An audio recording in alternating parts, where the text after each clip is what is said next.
So the finishing touches on my bench include a crochet on the front, or a wooden hook basically, in what would typically be the face vise position, but for me I'm going to put the crochet there, and a twin screw vise that I'm going to add down to the end on the face of the bench, but on the right hand side. And no, I'm not left-handed, but after working I decided I wanted to put the vise down there. After working for several years with a vise mounted up here, that always seemed to be in the way. So I thought by moving it down to the right hand side of the bench, I could get it out of the way when I'm planing up at this end of the bench. And also I'm going to make it removable so that I can take it off when I have to plane longboards. I'm going to start with the crochet. And to start, all I did was I took a piece of ash that I had left over, squared it up, planed it and squared it up, drew the pattern that I'm going to put on, that I'm going to cut out, and marked how I'm going to mount it. Now, in my original plan, I had decided I was going to mount it with some heavy 3/4 inch dowels and then glue the whole thing in. But I thought a little bit better of that, and I decided to go ahead and mount it with lag screws so that I could remove it easily if I wanted to. So what I did was I went and bored counterbore holes in this side so that I could fit the head of the lag screw and the washers through this side, and then after boring the counterbores I went ahead and bored the through hole for the lag screws, and this side will mount to the front of the bench. Now I can just go ahead and cut out the shape of the crochet by setting the piece on top of the shaft of the Holdfast. Keeps it from falling down. And a whack the Holdfast keeps it in place. And now I can go ahead and rough in my shape.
Now I'm just using the cutoff piece and the Holdfast mounted to the bench top so I can finish shaping and cleaning up my saw cuts.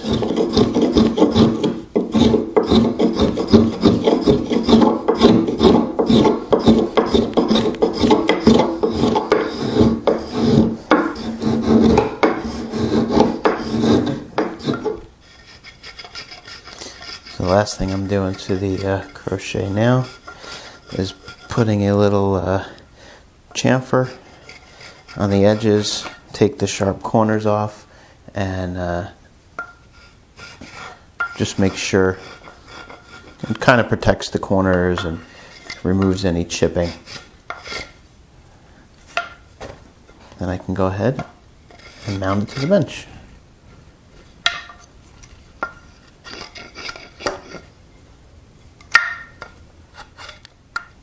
So the next thing I want to work on, now that I have the crochet done, is the vise. And there's a couple parts to the vise. I need 2 screws, I need 2 nuts for those screws, and I need the vise chop. And we need a special tool in order to make the vise. You can buy the screws if you want, but I actually made my screws just using a wood threading kit. It comes with a thread box for 1.5 inch dowel stock to make 1.5 inch threads, and a tap to make 1.5 inch nuts.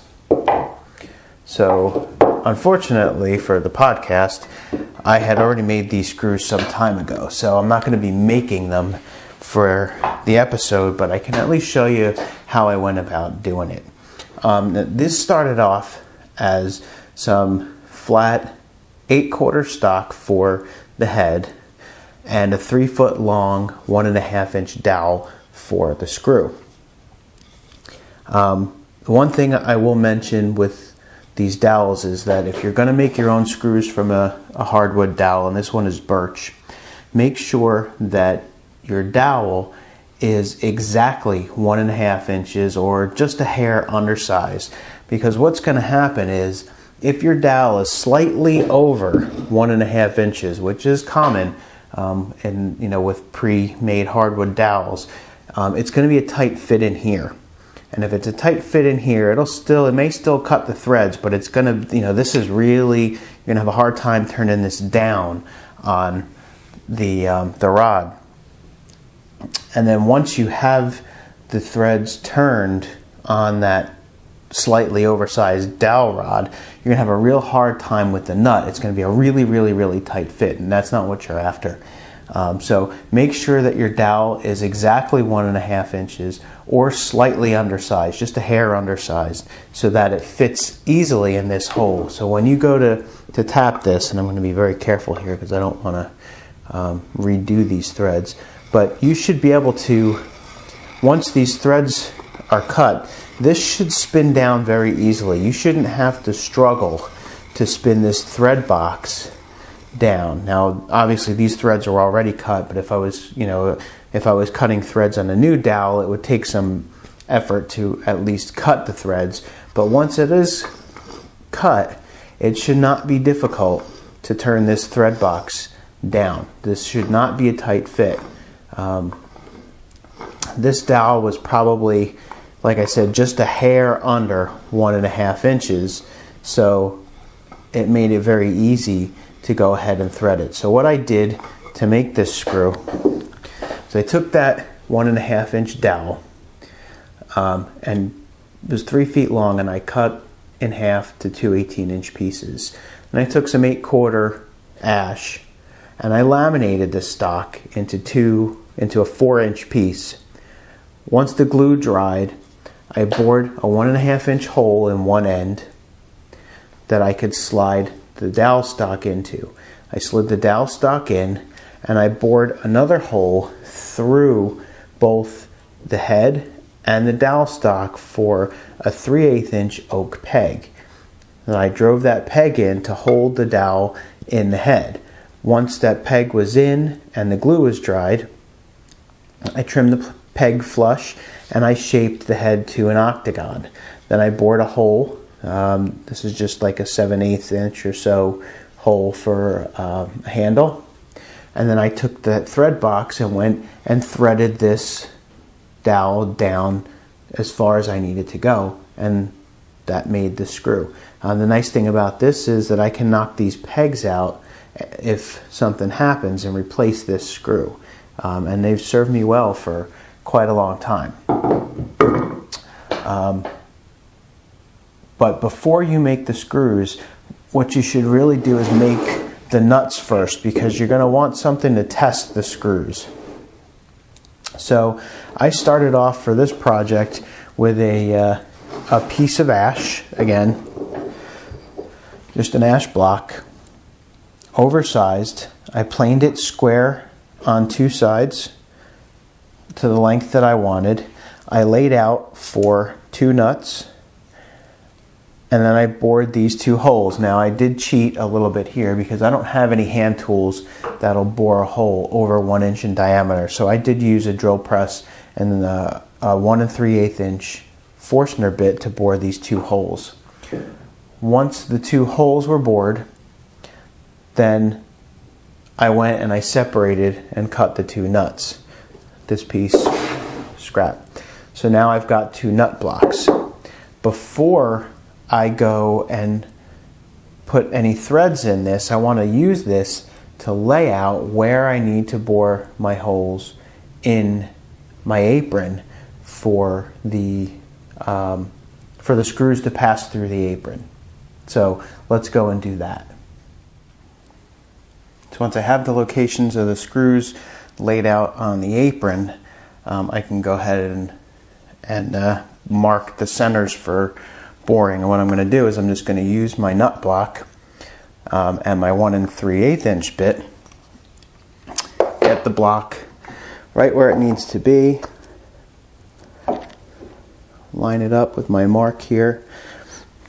I'll put the bit in, give it a little tap just to mark the center of that hole, and now I know I can switch out to the 1 1/2 inch bit for the through hole and bore that through the apron.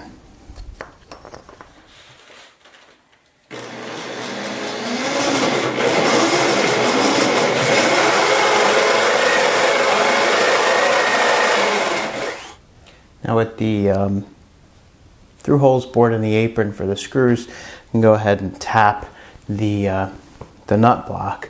I'm just going to use the tap that came with the threading kit for a 1 1/2 inch screw. And the instructions say to use linseed oil to lubricate the tap as it goes through. So I have here a jar of a mixture of 1:1 linseed oil and turpentine, and what I did was I coated the inside of the nut block with the mixture, and I'm also going to dip the tap in it to give it a good coating of oil. And I'm just holding the block between a hand screw, and I'm going to go ahead and tap it. Now, the most important thing with these taps is to get them started straight and square to the block. Once they're started, they'll follow their own path through and they'll stay square. But you got to get them started square first. So take those first few passes nice and slow and make sure that everything is square and lined up.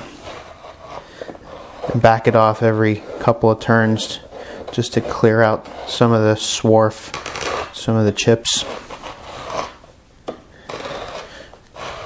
And I'm just going to tap all the way through.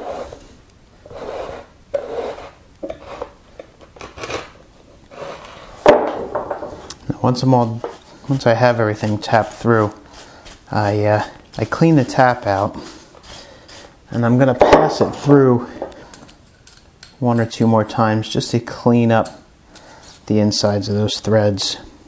Sometimes you get them a little rough, and be careful when you start it back through that you don't accidentally start cutting over the threads you've already made. And I just go back through once or twice just to clean up any roughness. And after tapping, I went and I put a couple of holes in the nut block that I'm going to use to attach this to the back side of the apron with a few screws and some glue. I'm going to attach the nut to the back of the apron with just a few screws and a couple dabs of glue just to hold it in place, because it's going to be under tension, so it's not really going to be subject to any forces pushing it away from the apron, but I want to be able to hold it in place. The important thing is to get it lined up with the hole correctly, and the easiest way to do that is actually just to use the vise screw. Screw it in and get it aligned that way. And then you can take the mounting screws, slide them through the holes in the back of the nut from the back, give them a little tap with a hammer to mark the position. Then go ahead, pre-bore those holes, add a couple dabs of glue, and screw them in place. So now I'll snake my way under here. Not the most comfortable place to be, but I'll put the screws in the holes of the nut block.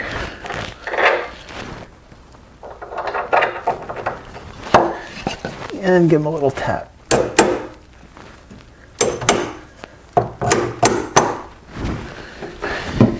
now I know where to drill the holes. And before doing the final install on the screws, I'm going to give the screws and the threaded nuts a good coat of paste wax to keep them turning smooth. I'm just using an old nylon bristle brush. Get the wax into the threads. Finishing touch to add some simple handles, just a dowel with some pegs driven through the end, just to keep them from falling through. Screw everything in place and plane the top of the vise chop flush with the top of the bench, and it's done. So that is the new bench. It is solid, it's stable, it's sturdy, stiff, and it's flat. And that's really what is important. It's not pretty. There's plenty of tear out in the apron. There's some tear out and some knots in the top, but you know, I'm going to end up digging this bench up and scratching it and chipping it and denting it a lot more than it already is. So to me, pretty isn't really all that important. What is important is functional. It's a good height for me. It's got plenty of work holding with the twin screw, the crochet on the front, nice big planing stop, lots of Holdfast holes in the apron and in the top, nice gap between it we can use for a planing stop. So all that's left now is to put this thing to work and see what it can do.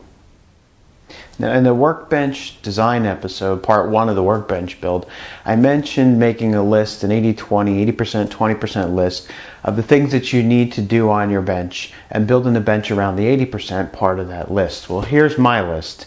So let's take a look at how the bench, this particular bench design, handles some of the common work holding tasks that I'll need when I'm doing my work. So let's talk face planing for a second. The first task, anytime you're working on a new project and you got a piece of rough sawn lumber, you need to take that rough sawn lumber down, plane this face. Well, the first step in that is traversing or planing across the grain. So we need a way to hold that stock to keep it from moving across the bench. Well, that's where this gap between the boards comes in. What I have is just a piece of pine that I've planed to fit in this gap that I can drop in, and it sits slightly proud of the bench surface and acts as a long planing stop, which now allows me to take my plane and traverse that stock.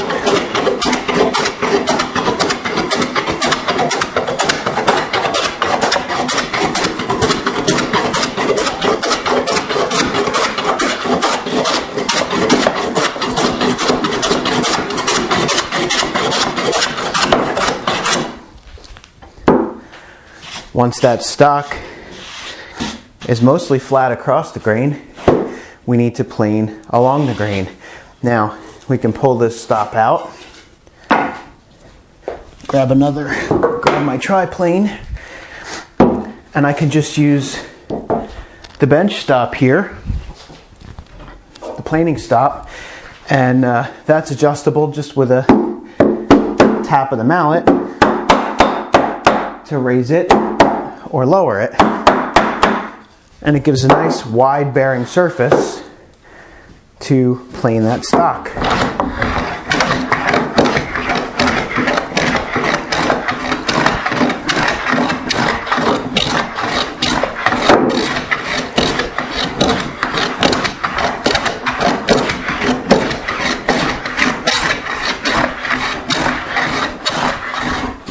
Now, if you have a particularly a board that wants to twist out on you this way while you're planing, again, you can drop that planing stop in. Now you're kind of planing into a corner, so you can do your diagonal planing.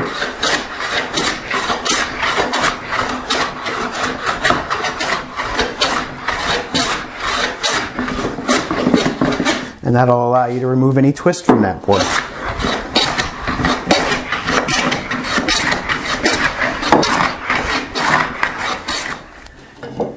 If you have a particularly long board to plane, simply move the stop down to keep it from twisting down this end. And again, you can go ahead and plane across into that planing stop, and you can plane a long grain all the way into the front planing stop. And because it's not clamped to a dog or a tail vise, easy to flip this way, go ahead, get right back to work without having to worry about clamping and unclamping. Now here's a feature that may not be obvious at first glance. The front edge of this planing stop is even with the front edge of this Holdfast hole. And that's great for planing wide boards. Because if you're planing a board that's a little too wide, a wide panel that's almost the width of your bench top, by having a Holdfast in this hole or just a wooden peg and your planing stop here, you can butt another stop up against there, and now you can plane wide stock without problems, without worrying about it twisting.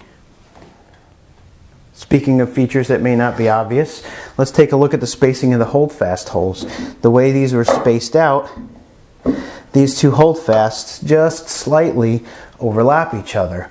What this means is that there's anywhere along this bench that I can't get a Holdfast to grab a piece.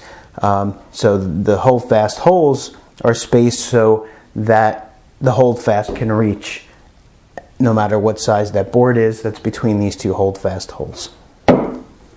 So speaking of features that aren't so obvious, let's look at another one for planing edges. This line of Holdfast holes here is lined up underneath the opening for the crochet. And this is important because it allows good support for edge planing.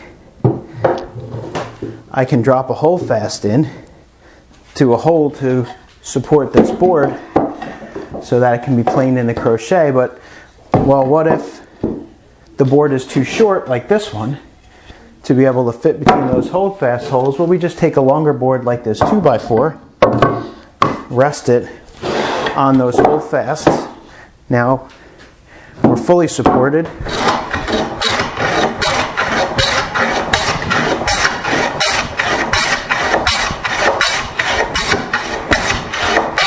One edge planed, simply pull it out, flip it,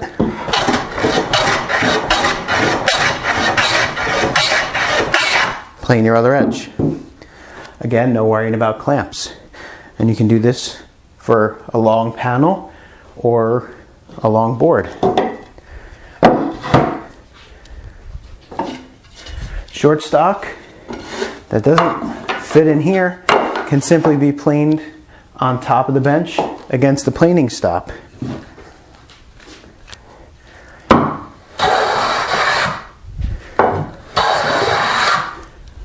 And if you need to, you put a hand screw clamp on this back, and that will secure it if you're having trouble balancing that.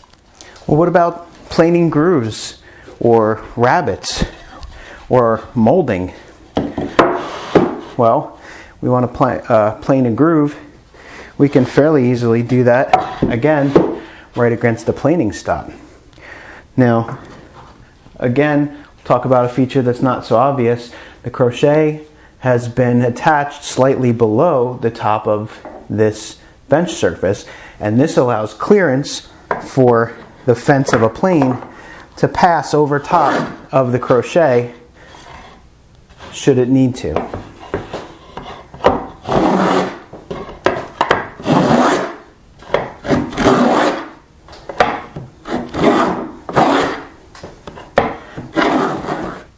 Want to plane a dado instead? Well, again, it's back to our traversing planing stop. We can butt our board right up against. We can take a batten or fence,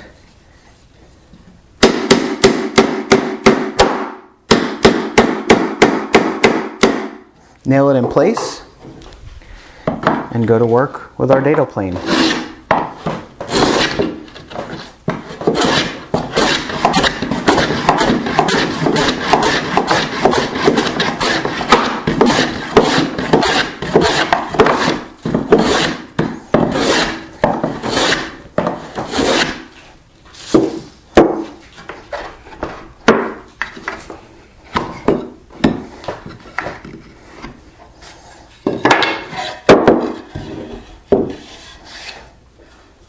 Okay, well, it works well for planing, but can it slice and dice? Well, again, it's back to our handy dandy planing stop, drop in the gap, and we basically have a built-in bench hook.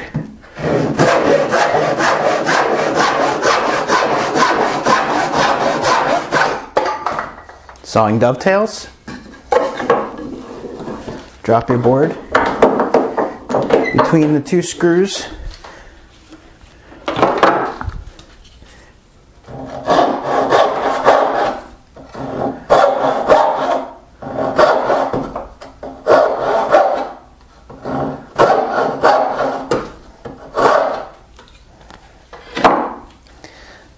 This vise will handle up to 18 inches between the screws. Tenon cheeks, again. No problem for the twin screw.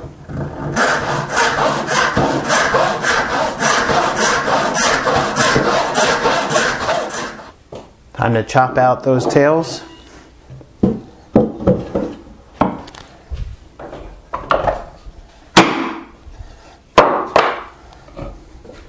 No problem with the Holdfast.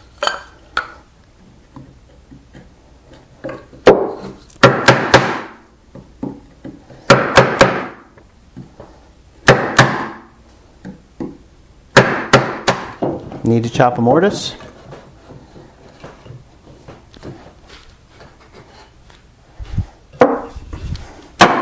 Piece of cake. Line it up right over top of the leg. Chop away.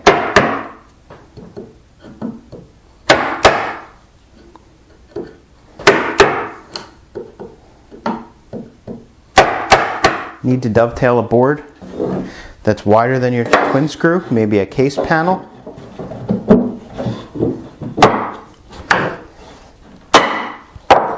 No problem with the pierced apron.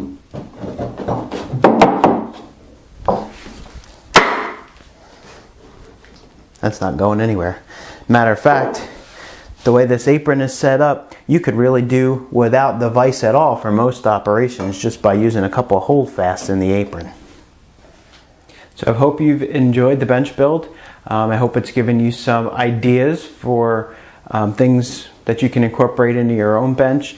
I've said it before, but I think it really bears repeating that, in my opinion, really when it comes to a workbench, simpler is better. There's really no reason to overcomplicate these things with complicated designs and vices and things like that. I really think the old guys got it right. This bench design is over 200 years old, and they've been using benches like these since the 18th century, and I really think it works well. Will it work for you? Well, the only way to find out really is to build one and try it out. But again, go back to that 80-20 rule, figure out what you need a bench to do for you, and come up with your design from there. Now it's time to get back to work on some other things.